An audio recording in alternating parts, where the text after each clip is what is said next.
Alex Rivera had approximately 30 seconds to figure out what he'd done wrong before he'd have to face an alien queen's fury in front of 400 witnesses. The problem was, he genuinely had no idea. Lieutenant Rivera this way, quickly. The Velthine security officer, tall, with those characteristic long ears, held in a position that Alex's cultural database unhelpfully labeled as urgent concern, gestured sharply toward a door marked with symbols Alex couldn't read. "Can you at least tell me what this is about?"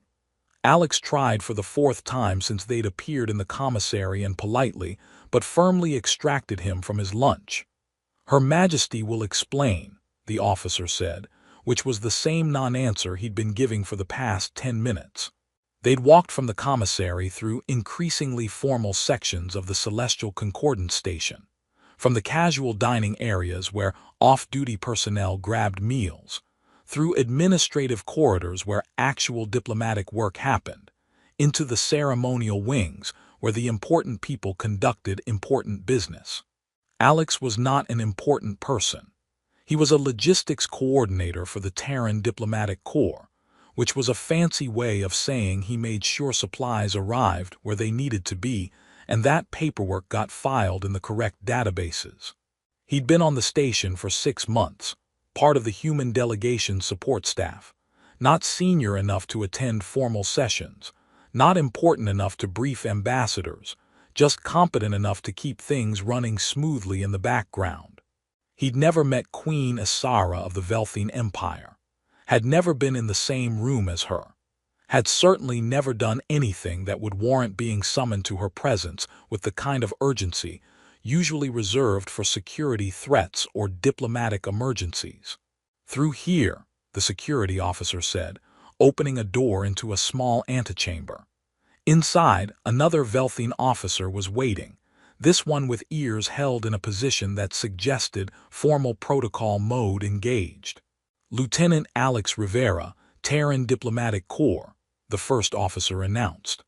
The second officer looked Alex up and down with an expression that might have been sympathy or might have been pity.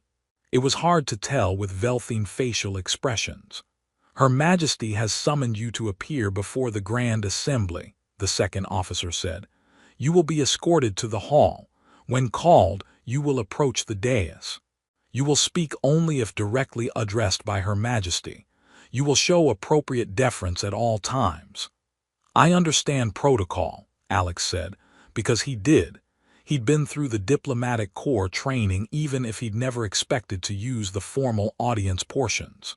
"But can someone please tell me what this is about? Did I make a shipping error, file something incorrectly, violate some regulation I don't know about?" The two officers exchanged glances.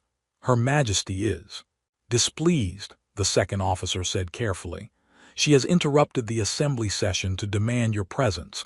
That is all we know." Displeased. That was a diplomatic way of saying furious, and Alex's stomach dropped. Through the walls, he could hear the muffled sounds of a large gathering, hundreds of voices, the particular acoustics of a vast space filled with beings trying to maintain dignified silence. "Is this where I find out I'm being deported?" Alex asked, trying for humor and achieving something closer to panic. "Because if I violated some major protocol, I'd really appreciate a heads-up before I get publicly denounced."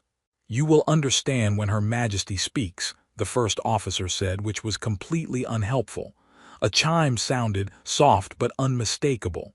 "That is your summons," the second officer said. "The doors will open. You will enter. You will proceed directly down the central aisle to the dais. Do not stop. Do not speak to anyone. Eyes forward, posture respectful." "Right. Don't embarrass humanity, got it." Alex took a deep breath, tried to calm his racing heart, and wondered what possible sequence of events had led to this moment. The doors opened, and he got his first look at the Grand Assembly Hall. It was massive, designed to accommodate hundreds of beings from dozens of different species, with tiered seating rising on both sides of a central aisle that led to a raised dais at the far end. And every single being in that hall was looking at him. Alex recognized faces in the crowd, Ambassador Chen from the Terran delegation, looking as confused as Alex felt. Several Valorian representatives, whose metallic skin was showing agitated bronze tones. A Crithian warlord whose storm cloud substance was crackling with what might have been curiosity. Delegates from the coalition of Outer Rim worlds, from the Nethran sovereignty, from powers Alex couldn't immediately identify. All of them watching him walk down that aisle like he was heading to his own execution. His feet started moving on autopilot, one step, then another, maintaining the steady, dignified pace that formal protocol demanded even when every instinct was screaming at him to either run away or demand answers. The dais loomed ahead, and on it sat Queen Isara. She was exactly as imposing as every image and briefing had suggested, tall, even-seated, with robes that shifted from deep blue to silver in the light, and those long, elegant ears held in a position that Alex's cultural database was now absolutely certain meant visible anger. Her expression was controlled, but barely, like someone maintaining perfect composure through sheer force of will while fury burned just beneath the surface. Alex reached the base of the dais and stopped, unsure whether he should climb the steps or wait for instruction. "Come forward, Lieutenant Rivera," Queen Isara said, her voice carrying across the silent hall with perfect clarity. Alex climbed the steps. There were 7 of them, he counted automatically, until he stood on the level just below the throne, where the Queen's closest advisors were positioned. Those advisors were all looking at him with expressions he couldn't read, but several of them seemed uncomfortable in a way that suggested they knew something he didn't. Queen Isara stood, which caused a ripple through the entire assembly, beings rising respectfully, others leaning forward with increased attention. She looked down at Alex, and her ears shifted into a new position that his database frantically labeled as controlled fury about to become uncontrolled. "Do you know why you are here, Lieutenant Rivera?" she asked. "No, Your Majesty." Alex's voice came out steadier than he felt. "I apologize if I have caused offense or violated any protocols. Any error was unintentional, and I'm prepared to make appropriate amends." The Queen studied him for a long moment. "You have no idea what you've done," she said. It wasn't quite a question, but Alex answered anyway. "No, Your Majesty." "Interesting."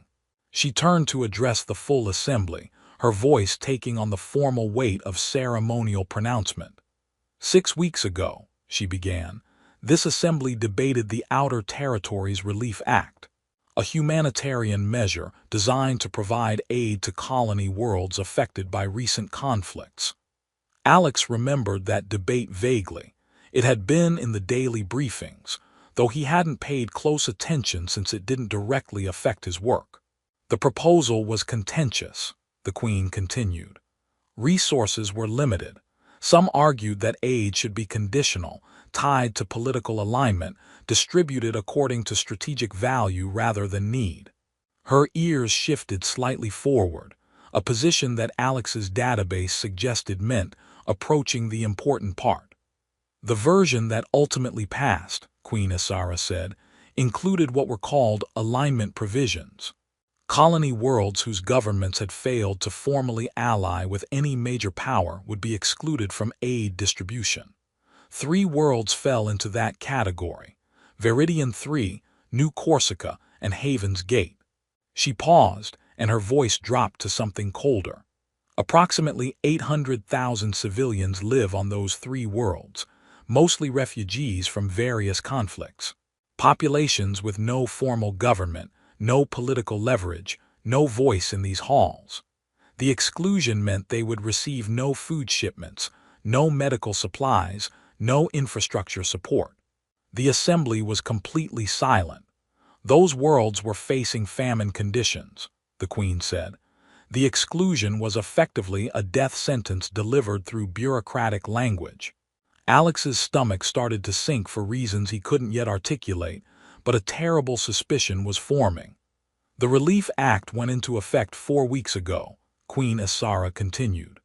"Aid distribution began according to the approved provisions.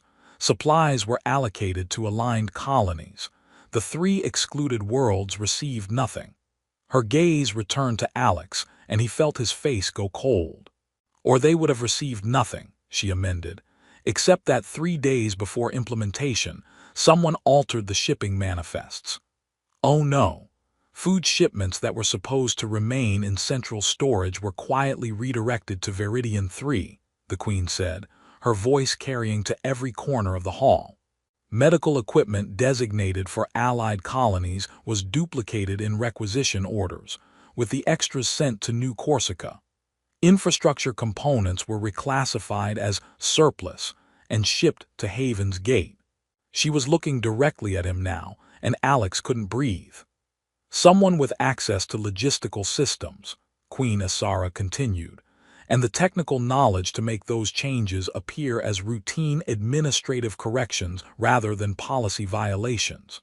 Someone who apparently decided that bureaucratic language and political calculations were less important than 800,000 people not starving to death.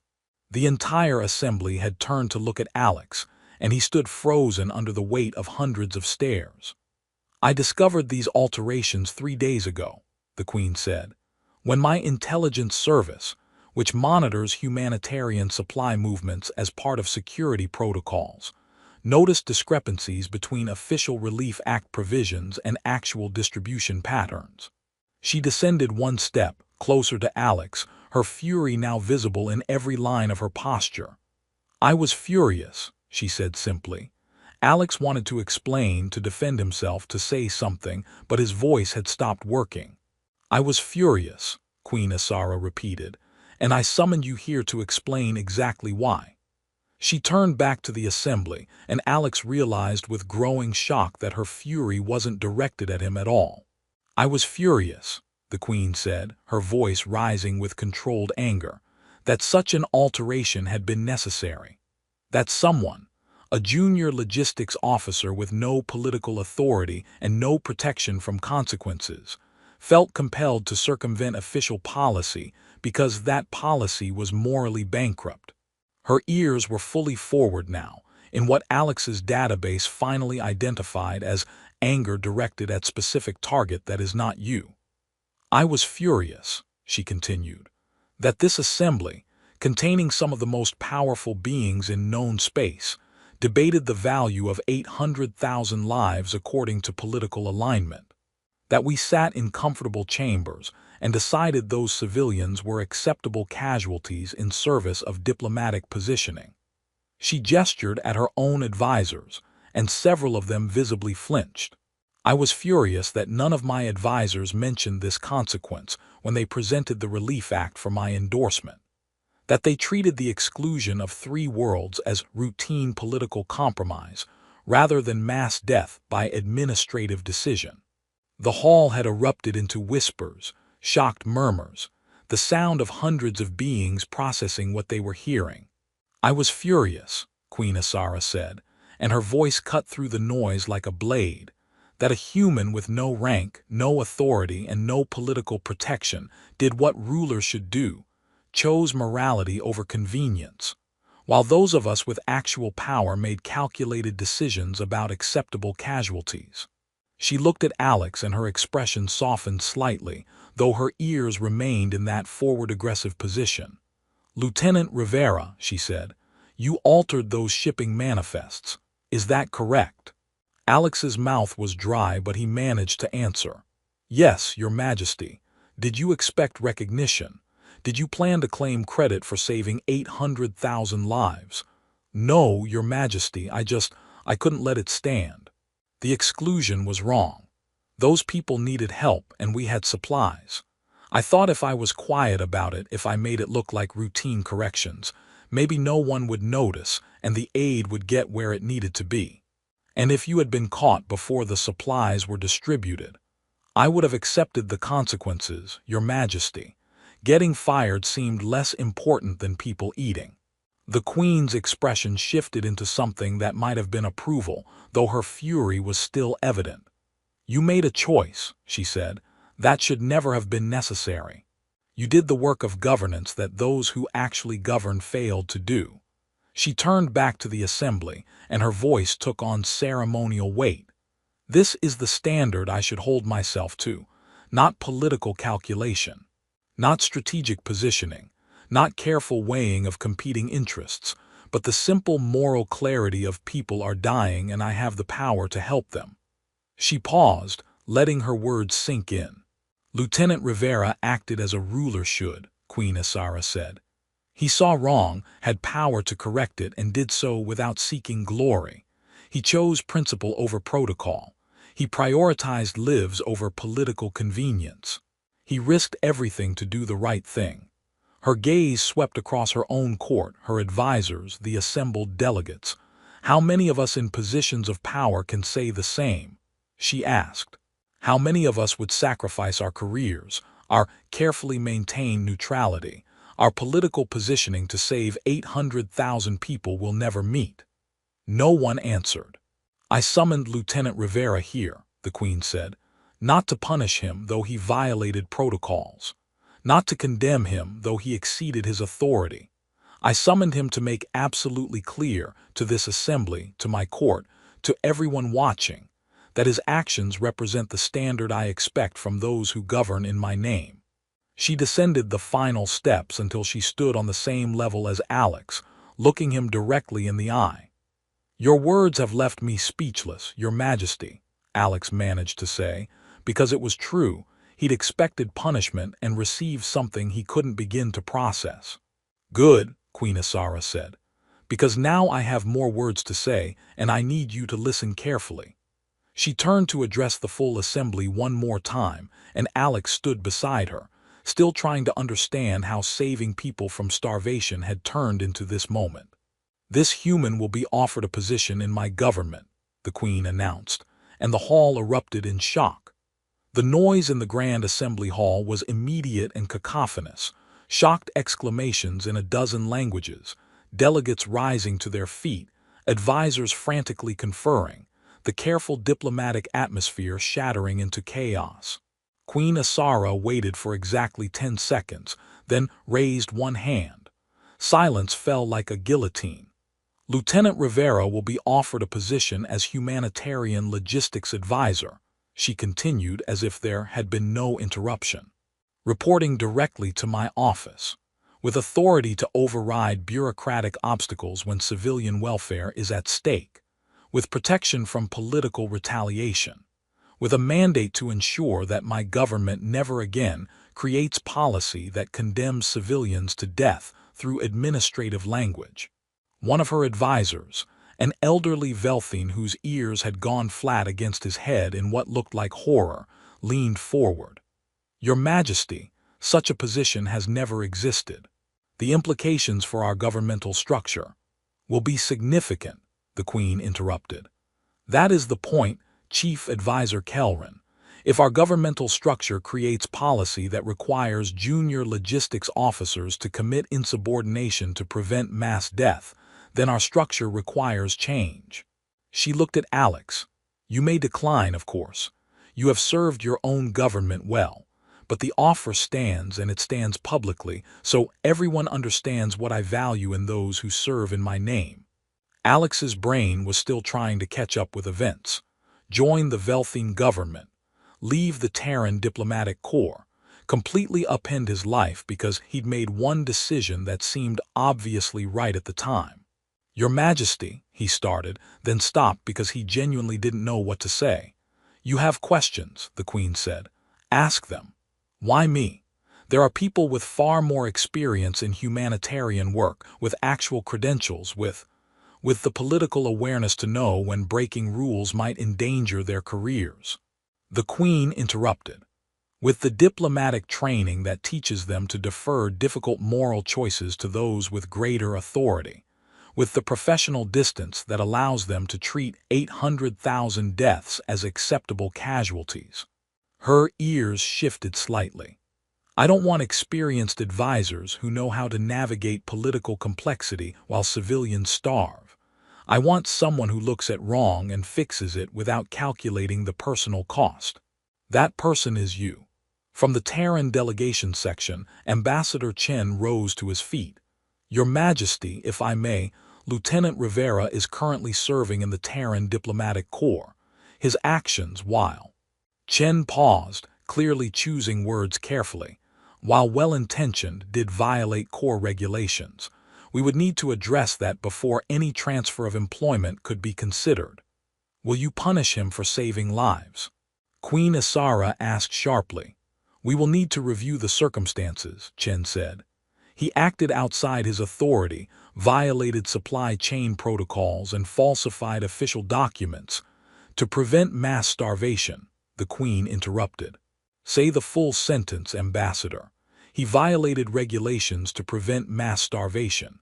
Does that context matter to the Terran Alliance, or are rules more important than lives? Chen's expression tightened. Your Majesty, regulations exist for reasons. If every officer decided to personally override policy they disagreed with, the entire system would collapse into chaos. Then perhaps, the Queen said coldly, your system should create policies worth following. If your official procedures produce outcomes so morally reprehensible that good people must violate them to preserve their conscience, the problem is your procedures, not the people who break them. She descended another step, now standing fully among the assembled delegates rather than elevated above them. I am not suggesting anarchy, she continued, her voice carrying to every corner of the hall. I am not advocating that every individual substitute their judgment for established authority. But I am saying, clearly, publicly, without ambiguity, that when established authority creates policy that condemns 800,000 civilians to death, the person who prevents that death deserves recognition, not punishment. A Valorian delegate stood, his metallic skin showing agitated bronze tones. Your Majesty, with respect, the Relief Act was the result of careful negotiation between multiple powers.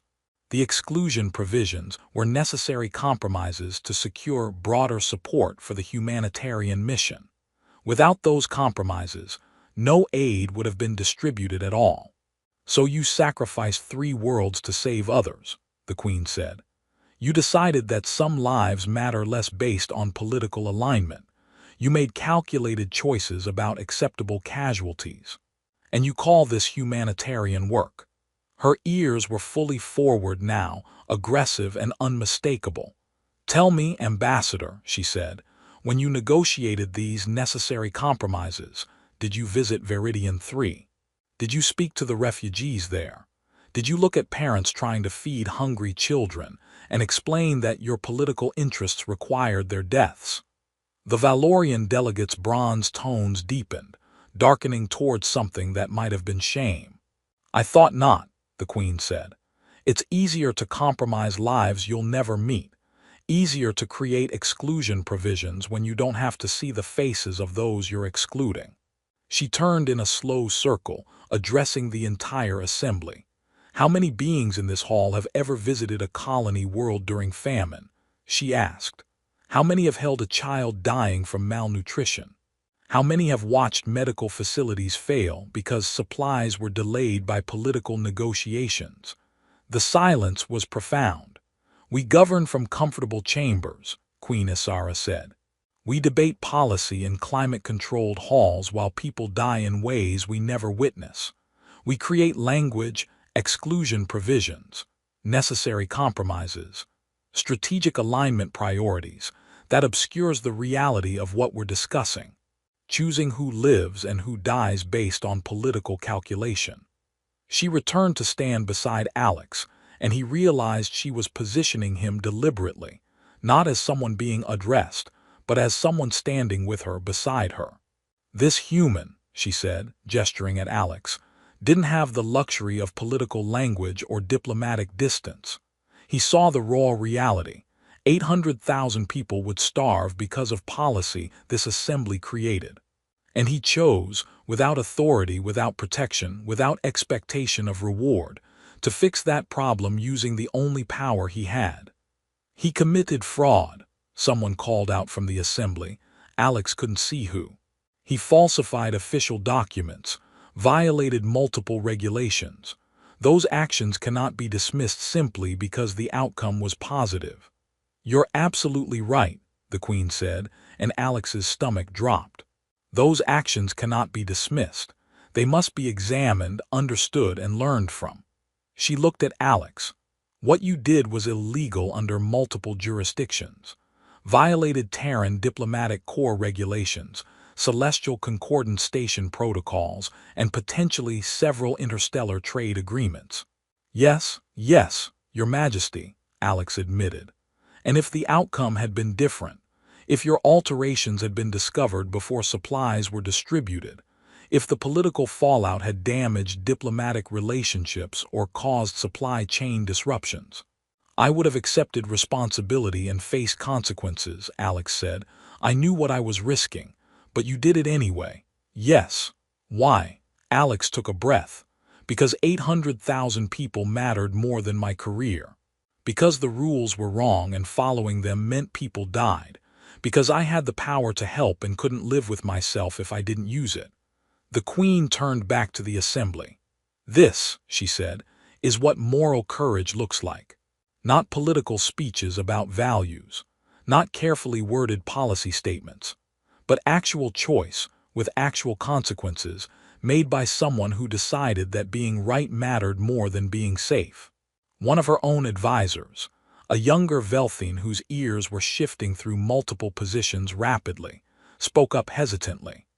Your Majesty, I understand your point, but creating a position specifically to reward someone who violated regulations sends a troubling message about the rule of law. Does it? The Queen asked. Or does it send a message about what I value, about the difference between rules that serve justice and rules that serve convenience? She turned to Ambassador Chen.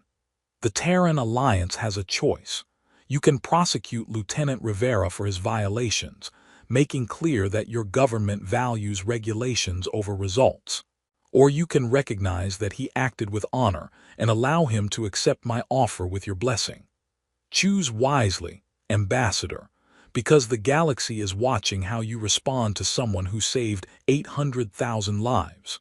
Chen looked uncomfortable, caught between regulations and optics, between bureaucratic protocol and the political reality of punishing someone for preventing mass starvation.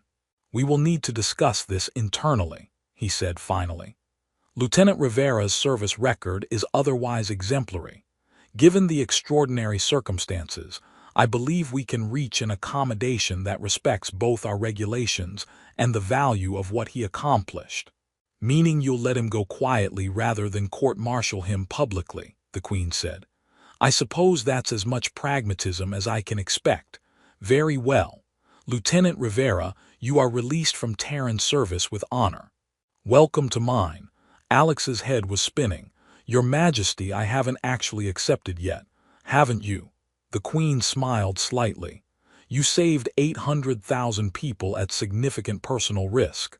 You walked into this hall not knowing whether you'd be punished or praised. You stood beside me while I publicly condemned the very systems that employ most beings in this room. If you were going to refuse, you would have done so already. She wasn't wrong, Alex realized. Somewhere during her speech, during her fury at systems that valued political convenience over human lives, during her public defense of his choice, he'd made his decision. I accept, Your Majesty, he said formally. I'll serve your government as humanitarian logistics advisor, and I'll do my best to ensure your policies actually help the people they're meant to serve. The Queen's smile widened slightly. Good, then let's begin. Queen Asara gestured to one of her advisors, who approached with a data tablet looking like he'd rather be anywhere else. Advisor Kelrin will brief you on the immediate priorities, she said to Alex. But first, I want to address something with this assembly. She turned to face the full hall once more, her expression settling back into that controlled fury that had opened this entire session. I have been ruling for 317 years, she began. In that time, I have negotiated treaties, waged wars, expanded my empire's borders, and presided over periods of both prosperity and crisis.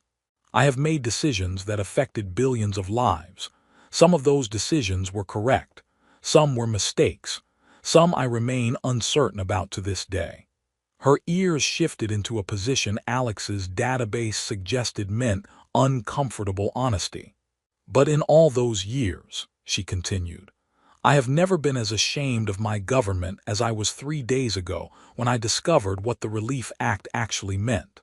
When I understood that I had endorsed policy that would have killed 800,000 civilians through bureaucratic language designed to obscure that reality. Several of her advisors were now staring at the floor, unwilling to meet her gaze. I failed, the Queen said simply. I trusted advisors to protect my moral authority while they protected only my political convenience. I reviewed policy documents without demanding full accounting of their consequences. I allowed diplomatic language to shield me from the brutal truth of what we were actually doing. She gestured at the assembled delegates. And you, all of you, participated in that failure. Representatives who negotiated exclusion provisions, advisors who drafted the language, delegates who voted for the act without questioning what alignment requirements actually meant for real people. A Crithian warlord rose, his storm cloud substance crackling defensively. Your Majesty, with respect, the Relief Act distributed aid to 17 colony worlds. The exclusion of 3 was unfortunate but necessary to secure enough support. Do not, the Queen interrupted, her voice sharp enough to cut through the Crithian's rumbling tones, use the word necessary to describe choosing which civilians deserve to starve. Necessary means unavoidable. What you mean is expedient. You sacrificed 3 worlds because it was politically easier than fighting for them. Politics is the art of the possible, the Crithian replied. We work within constraints, then expand the constraints, the Queen said, or find new ways to work, or acknowledge that your political systems are failing if they require sacrificing civilians to function.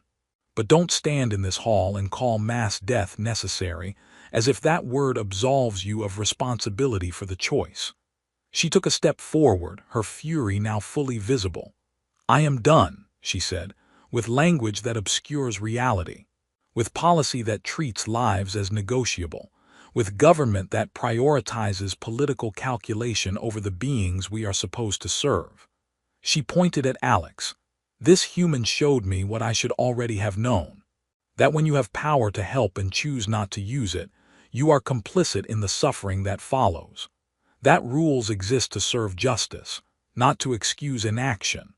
That sometimes the most moral thing you can do is break unjust policy and accept the consequences.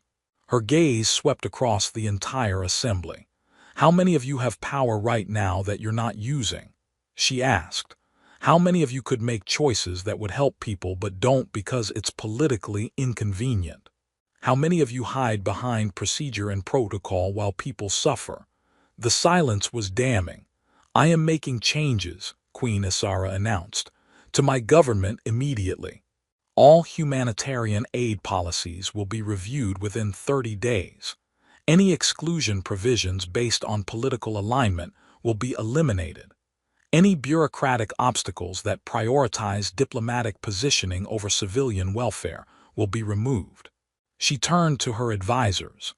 And you will help with this review or you will be replaced. I am done with advisors who protect my political interests at the expense of my moral authority. If you cannot serve both, you will serve neither. Chief Advisor Kelrin had gone very pale. Your Majesty, such sweeping changes will take considerable time and resources. Then start now, the Queen said, and work quickly. I want preliminary reports within 1 week. Full policy review within 30 days. Implementation within 60. This is not negotiable. She looked at Alex. Your first assignment as my humanitarian logistics advisor will be to audit every current aid program and identify similar problems. You will have full access to all relevant databases, full authority to interview staff at any level, and full protection from political retaliation. If you find policy that harms civilians to serve political interests, you will report directly to me, and we will fix it. Yes, Your Majesty, Alex said, his mind already racing through the implications. You will also, the Queen continued, establish protocols to prevent this kind of failure from happening again.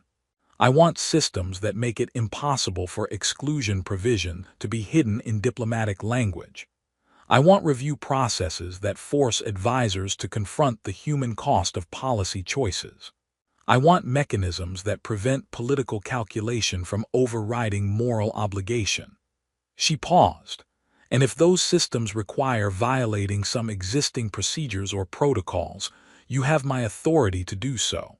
I would rather have chaos that serves justice than order that produces death. From the assembly, a delegate Alex didn't recognize stood. Your Majesty, you're essentially giving this human carte blanche to override your government's established processes. The potential for abuse is less concerning to me, the Queen interrupted, than the demonstrated reality of what those established processes produced. Lieutenant Rivera risked everything to save 800,000 lives. I trust his judgment more than I trust systems that condemned those people to death. She looked at Alex with an expression that might have been wry amusement. Of course, she said, if you abuse that authority, I will hold you accountable. But somehow I doubt that someone who committed career-ending insubordination to help people he'd never met is going to suddenly become corrupt when given actual power to do the same work legally. I'll do my best not to let you down, Your Majesty, Alex said. See that you don't. I'm taking considerable political risk by elevating you this way. Don't make me regret defending you. The Queen returned to her throne, settling into it with the kind of deliberate authority that signaled the formal portion of her pronouncements was concluding. This session is adjourned, she announced. The Relief Act amendments will be distributed within 48 hours. Any delegate who wishes to object may do so in writing, and I will personally explain to their constituents why political alignment should determine access to food. No one moved to object. Dismissed, the Queen said. The assembly began to disperse, delegates filing out in small groups, many casting looks at Alex that ranged from respect to resentment to frank curiosity about who this human was and why he'd just been elevated to a position of significant authority. Ambassador Chen approached, looking like he was trying to decide whether to be proud or annoyed. Lieutenant Rivera, he said formally, or should I say former Lieutenant Rivera. We need to discuss the terms of your separation from Terran service. I'll submit my resignation immediately, Alex said, effective as soon as administratively possible. That would be appreciated, Chen admitted. Given the circumstances, I think we can process this as a mutually agreed separation for employment with allied government. Your service record will note that you left in good standing. Even though I violated regulations.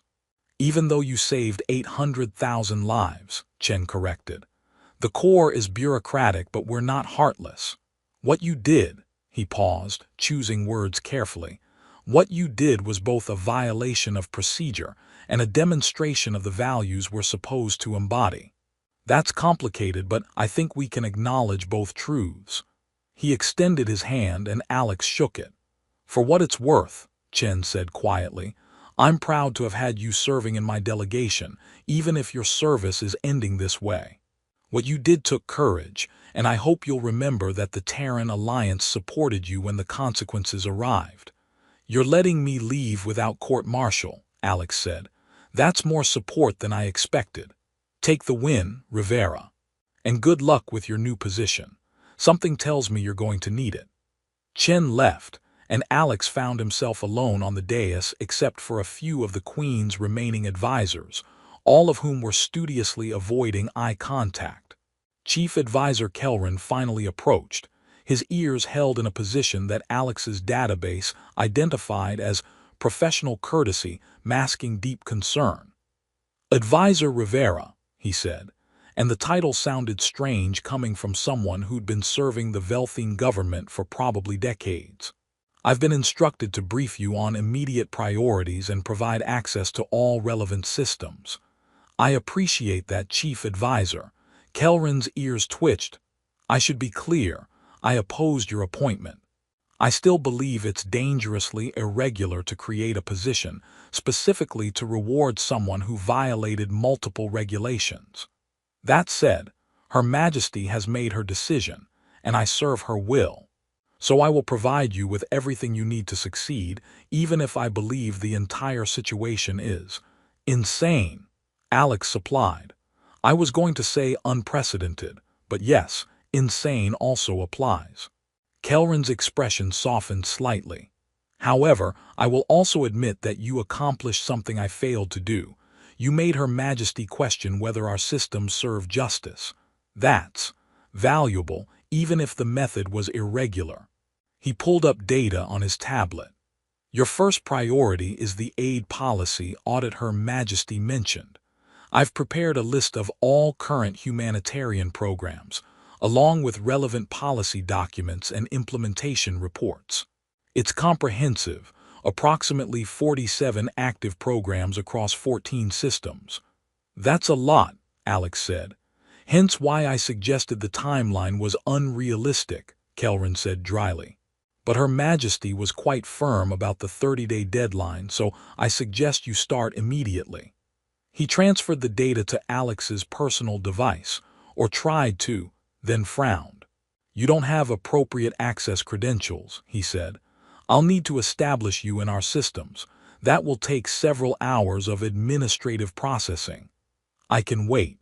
You'll also need quarters in the Velthine diplomatic section, security clearances, introduction to key staff members, briefing on our government structure and decision-making processes. Kelrin was listing items now, his ears shifting into what might have been overwhelmed organizational mode.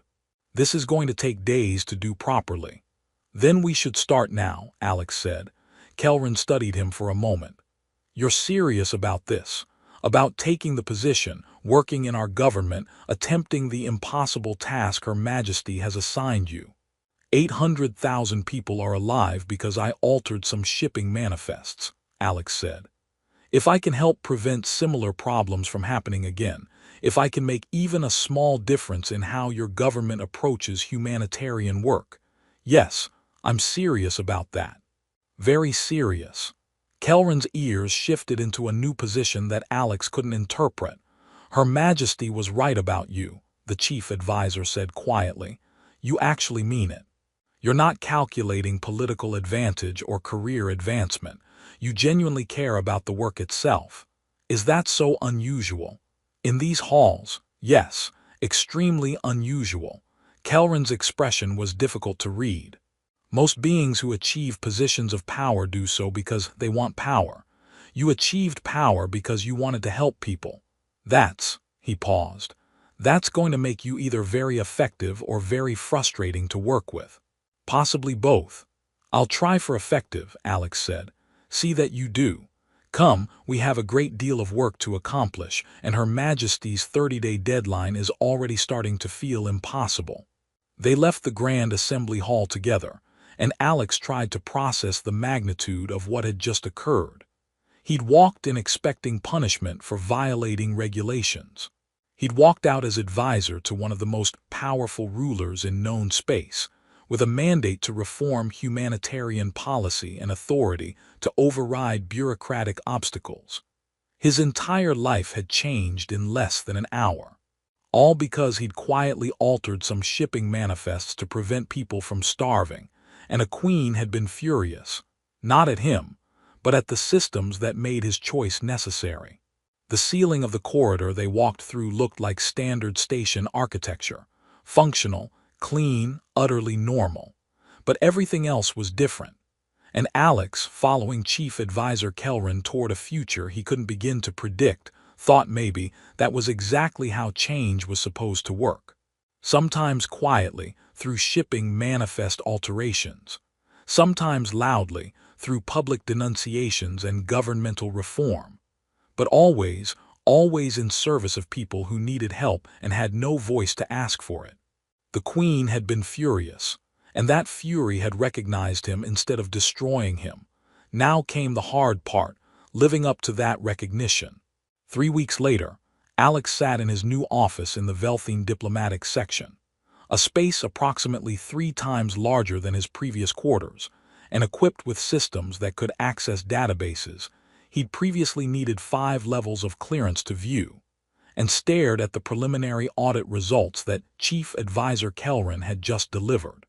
"This cannot be accurate," he said. "I assure you it is," Kelrin replied, his ears held in a position that Alex had learned meant professionally neutral while delivering bad news. The data on Alex's screen showed 47 active humanitarian aid programs, as Kelrin had mentioned during their first meeting.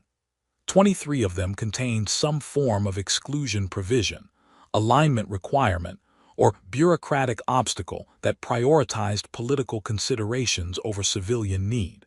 23, nearly half. How did this happen? Alex asked.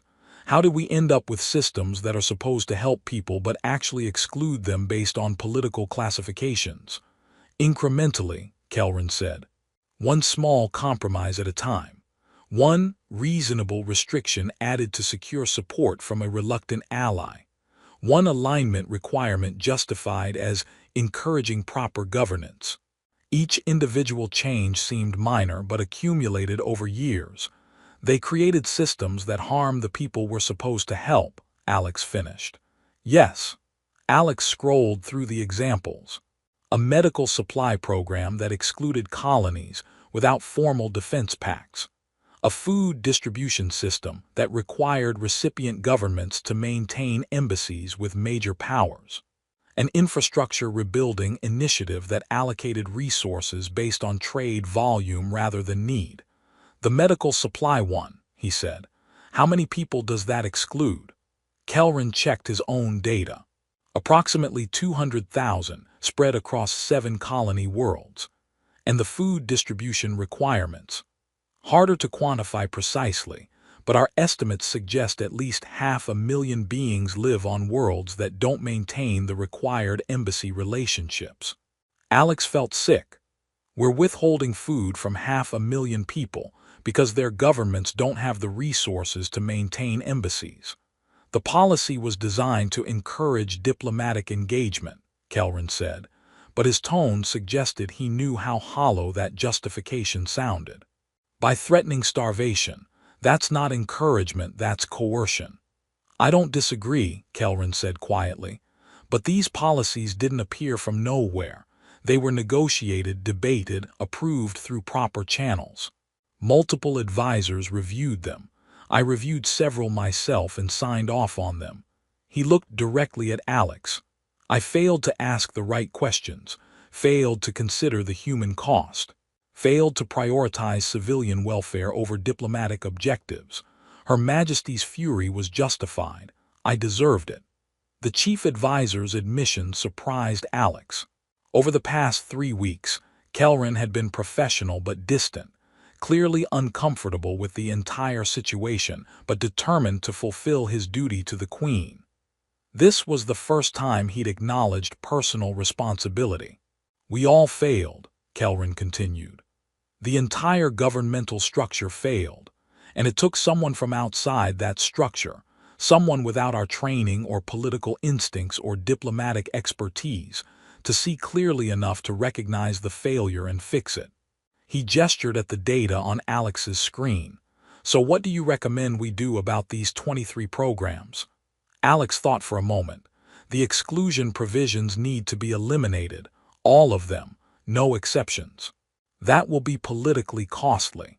Several of these programs exist because of negotiated agreements with allied powers. Unilaterally changing them could damage those relationships. Then we damage those relationships, Alex said. If our alliances require threatening civilians with starvation to maintain them, they're not worth maintaining. Kelrin's ears shifted into a position that might have been approval. Her Majesty said something similar when I presented preliminary findings to her yesterday. She was quite clear that political convenience would not override humanitarian need, regardless of diplomatic consequences. How angry was she? Alex asked. Furious. Again. Possibly more so than during the assembly session because this time the scope of the failure was clear. 23 programs, millions of beings affected.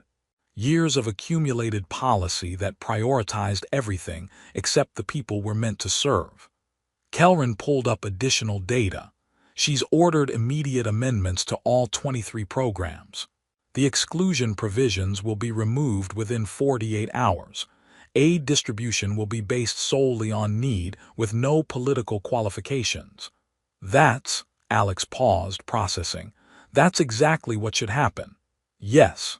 It's also going to cause significant disruption to our diplomatic relationships.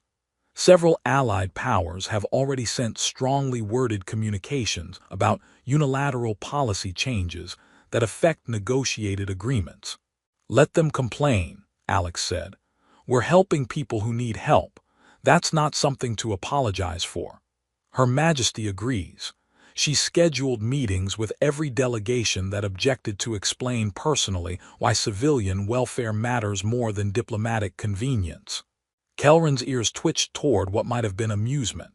I suspect those meetings will be educational for the delegates involved. A chime sounded, Alex's communication device, which had been pinging constantly for 3 weeks with requests for meetings, interviews, policy briefings, and what appeared to be a concerning number of marriage proposals from beings who found his actions romantic. He ignored most of them, focusing only on work-related communications. This one was from Queen Isara herself. Advisor Rivera, attend me in the ceremonial chamber at your earliest convenience. We have matters to discuss. The Queen wants to meet, Alex said to Kelrin. Then you should go. When Her Majesty requests attendance, earliest convenience means immediately if not sooner. Alex stood, grabbing his data tablet. Will you join me? You've been running point on the audit coordination. You should be there for any policy discussions. Kelrin's ears shifted in surprise. You want me present? Your chief advisor. You know how this government works. Understand the political implications. I'm still learning, and you've been invaluable in getting the audit completed on schedule. Of course I want you there. Something in Kelrin's expression shifted, a subtle change but present. I initially opposed your appointment, he said quietly. I thought you were unqualified, irregular, potentially dangerous to proper governmental function. I know.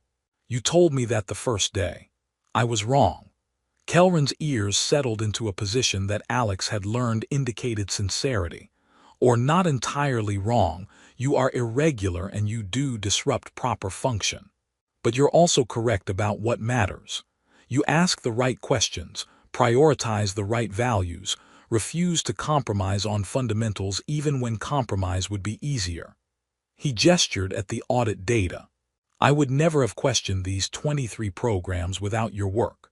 Would have continued approving policies that harmed civilians because I'd forgotten to ask whether our systems actually serve the people they're meant to protect. You reminded me. Her Majesty reminded me.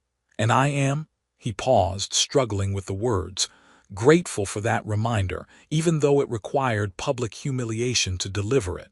For what it's worth, Alex said, I don't think you're the villain here. You're someone working within flawed systems who didn't realize how flawed they'd become. That's different from deliberately creating harm. Perhaps. But ignorance of consequences doesn't absolve responsibility for them. I should have known better. Should have asked harder questions. Should have protected Her Majesty's moral authority instead of her political convenience. Then know better now, Alex said. Ask those questions going forward. Help me fix these systems so the next person doesn't have to violate regulations to prevent people from starving. That's more valuable than guilt over past failures. Kelrin's ears shifted into determined resolution. Agreed. Shall we attend Her Majesty? They walked together through the Velthine diplomatic section, corridors that were becoming familiar to Alex, though he still occasionally got lost in the more elaborate ceremonial wings. The ceremonial chamber was smaller than the Grand Assembly Hall, but no less impressive. With walls carved from something that looked like crystallized starlight, and a ceiling that somehow displayed actual constellations despite being inside a space station. Queen Isara was waiting, wearing formal robes but standing rather than seated on the throne that occupied one end of the chamber. "Advisor Rivera, Chief Advisor Kelrin," she greeted. "Thank you for attending." "Your Majesty," they both responded. "I've reviewed the preliminary audit findings," the Queen said without preamble. 23 programs with exclusion provisions, millions of beings affected. Years of accumulated policy that failed its fundamental purpose. Her ears were in that controlled fury position that Alex had learned meant she was angry at systems rather than individuals. "I want to discuss implementation timeline for the amendments," she continued. "Chief Advisor Kelrin suggests 48 hours. Advisor Rivera, do you concur?" "Yes, Your Majesty." "The changes are straightforward. Removing exclusion language, updating distribution criteria to focus on need rather than alignment. It shouldn't require extensive rewriting. And the political fallout will be significant," Kelrin said. "We've received formal objections from 7 allied powers, informal complaints from another 12. Several are threatening to reconsider their own humanitarian commitments if we unilaterally alter negotiated agreements."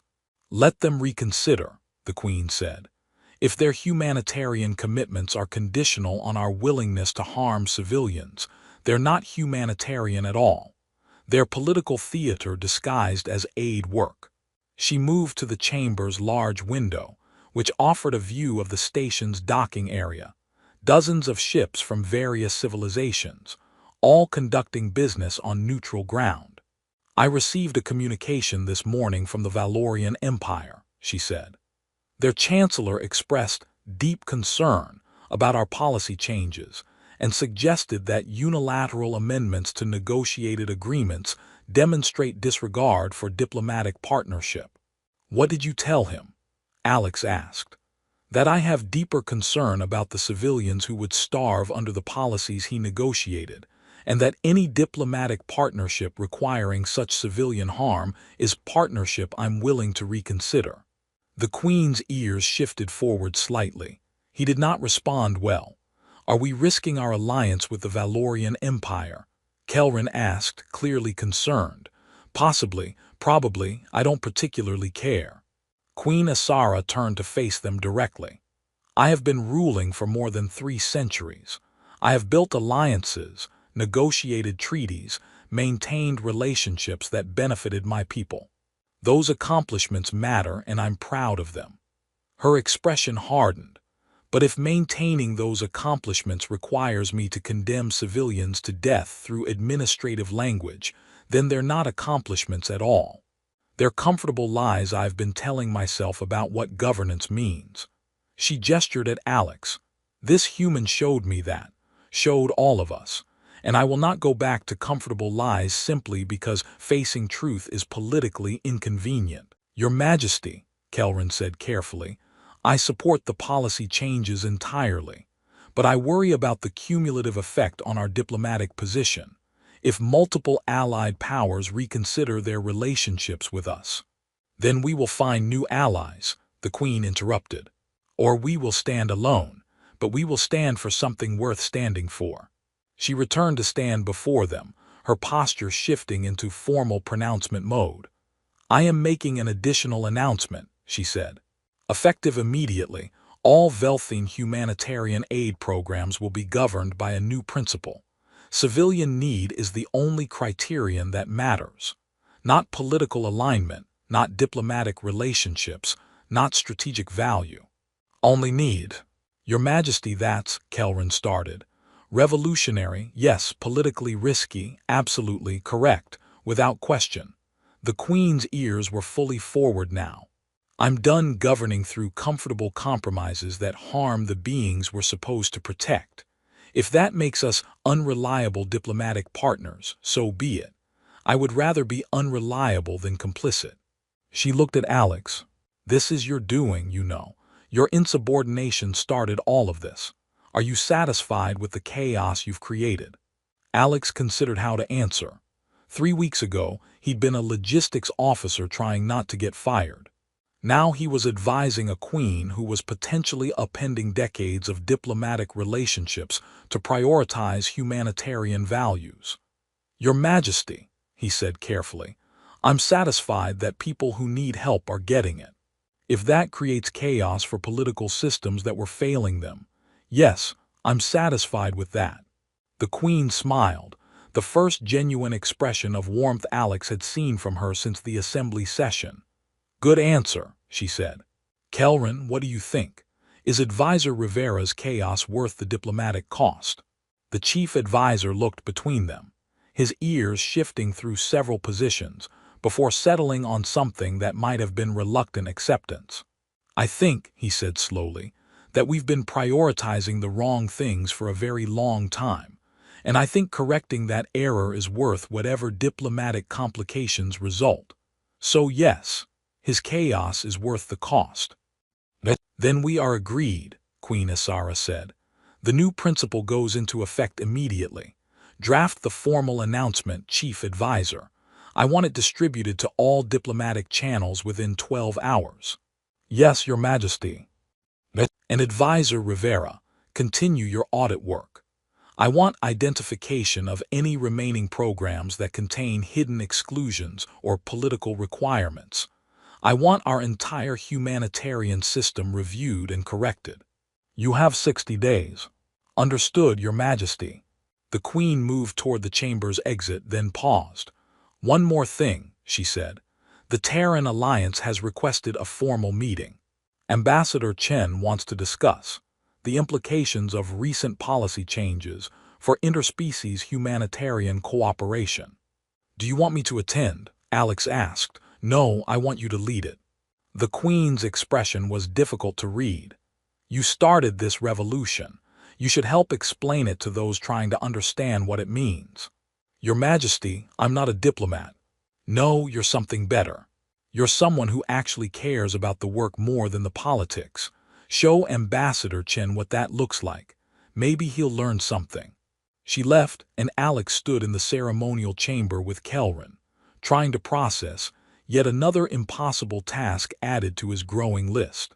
"She's serious," Kelrin said. "You'll be leading the meeting with the Terran delegation." "I've never led a diplomatic meeting in my life." "Then you'll learn quickly.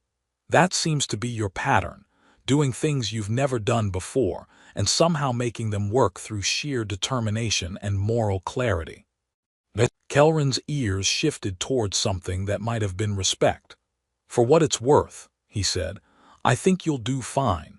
You may not have diplomatic training, but you have something many trained diplomats lack: the ability to speak truth without calculating political advantage. Ambassador Chen will appreciate that, even if it makes him uncomfortable." They left the chamber together, and Alex thought about the meeting ahead, the audit work continuing, the chaos he'd apparently created through one act of quiet insubordination. 800,000 people were alive because he'd altered shipping manifests. Now millions more would receive aid because a queen had been furious enough at her own systems to tear them apart and rebuild them. Was that worth the diplomatic complications, worth the political chaos, worth the risk to established alliances? Alex thought about parents on Viridian 3 who could feed their children now, about medical facilities on New Corsica that had supplies, about infrastructure rebuilding on Haven's Gate that would help refugees build new lives. Yes, it was worth it, all of it. The Queen's fury had recognized him, elevated him, and challenged an entire governmental system to be better than it had been. And Alex, standing in corridors of power he'd never expected to access, carrying authority he'd never sought, working to fix systems he'd broken through insubordination. He was exactly where he needed to be. Some revolutions started with shipping manifests. Some continued with queens who were furious at the right targets, and some changed how empires governed, one policy amendment at a time. The galaxy was watching. The Queen was still furious, and Alex was learning that sometimes the most powerful thing you could do was refuse to accept that political necessity excused moral failure. Even if, especially